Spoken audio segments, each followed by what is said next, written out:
you kind of started in the startup scene. We're talking 2012. This was before The big hype.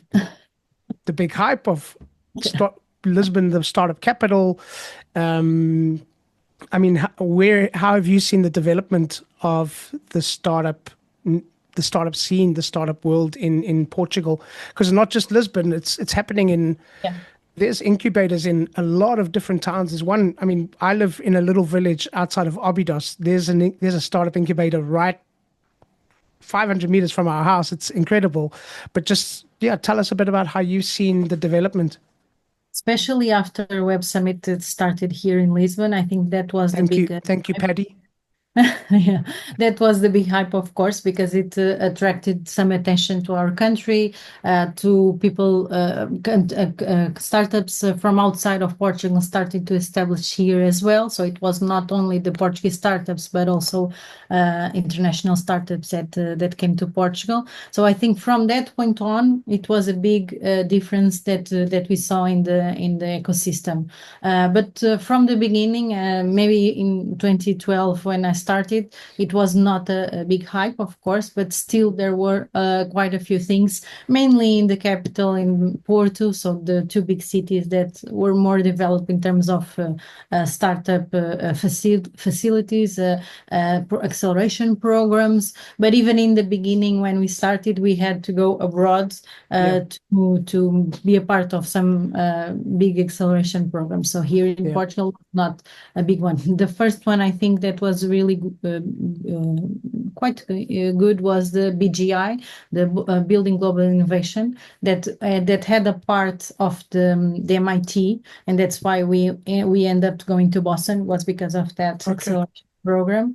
But I think it started from there, but especially, of course, a big boom after the Web Summit.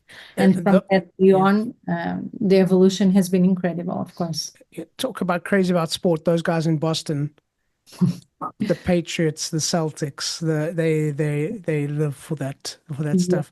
Well, Yeah, you also you it's a big country in terms of yeah collectibles and following sports teams. yeah Yeah. yeah. You also had Better E. We had a guest, Ricardo Marval, who was on the podcast, and a lot of that initial startup before it Was fun. exploded Yeah. like it has was also a direct response to the financial crisis where Yeah. okay, we're all in a bit of a big low patch here. What do we do? How can we pull together to get ourselves? And this was under the surface of very much a part of how Portugal recovered from a very, very difficult financial problem.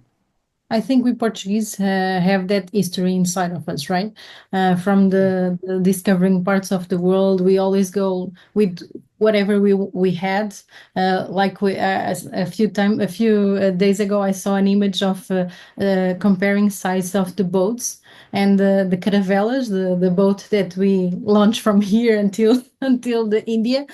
We believe when we studied that in school, in my mind, it was such a big boat. I mean, it had to be, right, but it was not. It's very little, right, compared to the boats that we have right now, Yeah. these days, right? The same with Titanic. Everyone imagined that it was such a big boat, yes, for the time, but the regular cruises right now are much more much bigger, right? And so I think even the history that we have as a country, because we have a lot of history behind us.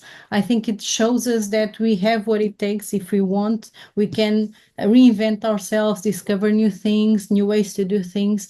I think we always have that part inside of us.